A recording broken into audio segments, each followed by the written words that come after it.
Hello friend!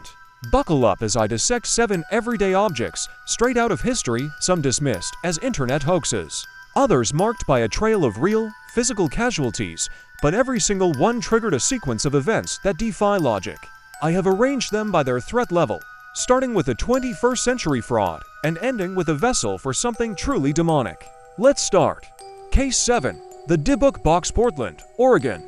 In the year 2001, an antique dealer named Kevin Mannis attended a garage sale for a woman who lived to be 103 years old and had survived the Holocaust. He left with a small wooden wine cabinet, accompanied by a specific warning from the family. The box held a Dybbuk malicious spirit from Jewish folklore and was never to be opened. Despite the instruction, Mannis looked inside, finding 2 locks of human hair, a single coin from the 1920s, a dried rose, an iron candle holder, and a statue made of granite. Almost immediately, the physical environment of his shop became hostile as a sharp smell of ammonia and cat urine permeated the air. Every night, he began to experience recurring nightmares of a disfigured old woman. Mannis eventually listed the item on eBay, where it was purchased in 2004 by Jason Haxton, a museum director in Missouri, for $280. Haxton's possession of the cabinet coincided with severe physical deterioration, including temporary paralysis, hair loss, and recurring health failures. To stop the incidents, Haxton eventually sealed the object inside a gold-lined wooden chest. The legend expanded in 2018 when rapper Post Malone touched the glass display housing the object and subsequently survived a high-speed car crash, an armed robbery at his home, and a mid-flight plane tire explosion.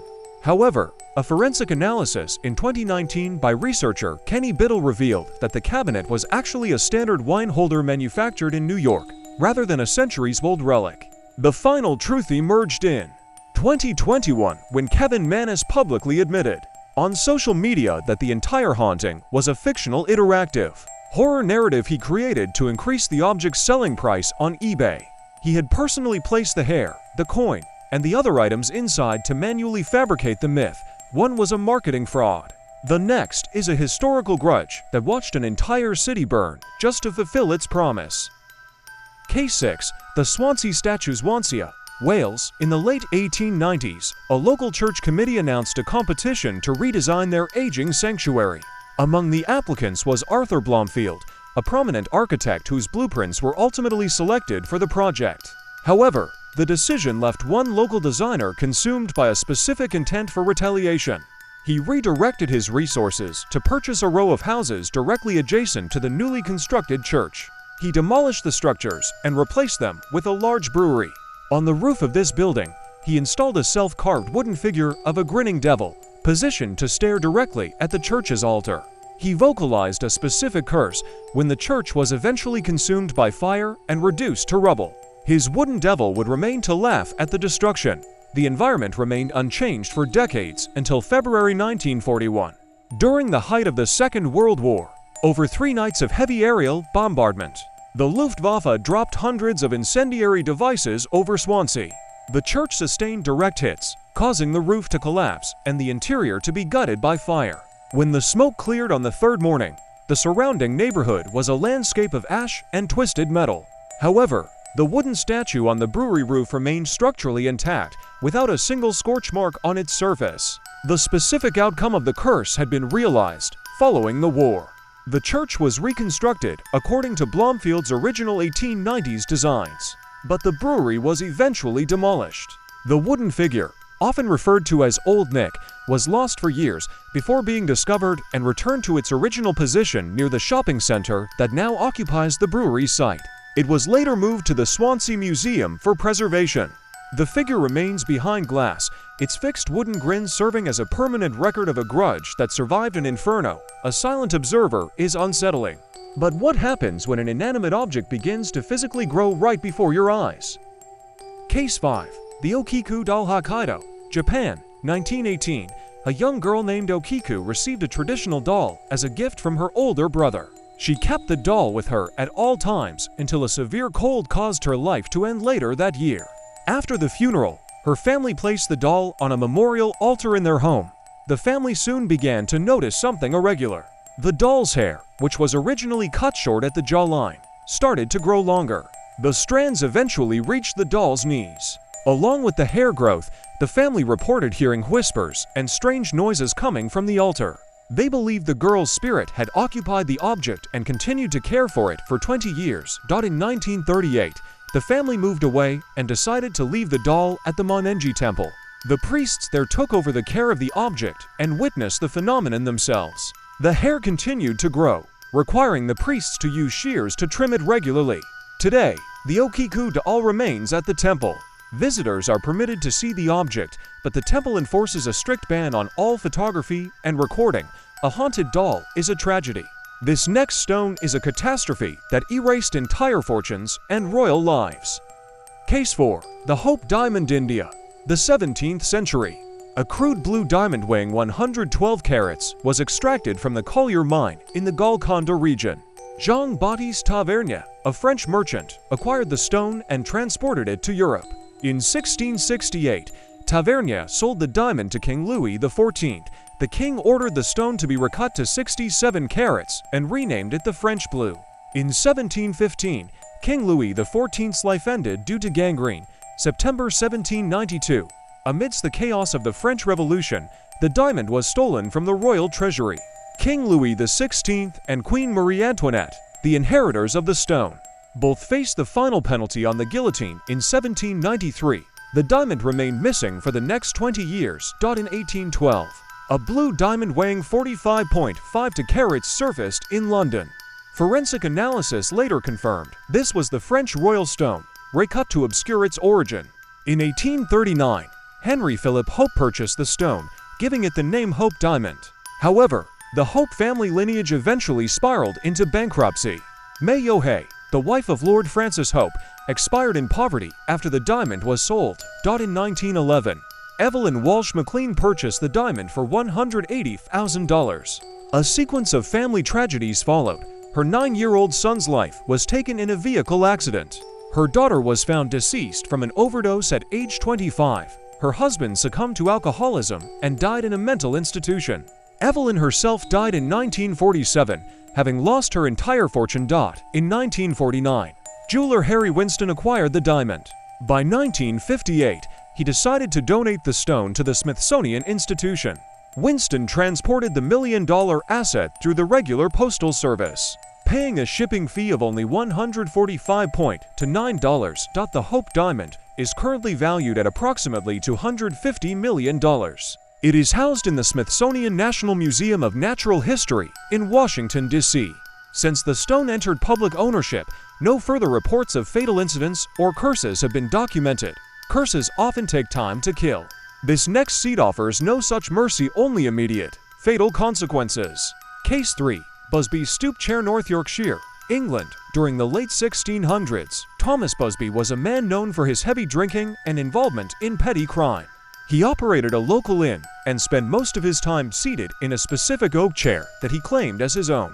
In 1702, a violent dispute erupted between Busby and his father-in-law, Daniel Oddie, regarding a conflict over counterfeit gold. Busby escalated the situation by taking a hammer to Oddie's home and ending his life. Authorities apprehended Busby and sentenced him to be executed by hanging.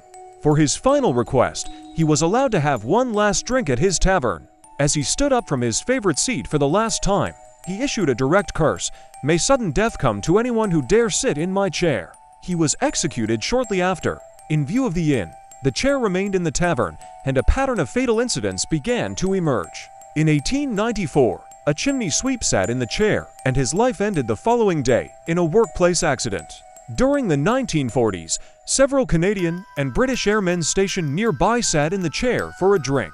Many of them died in combat or flight missions shortly after.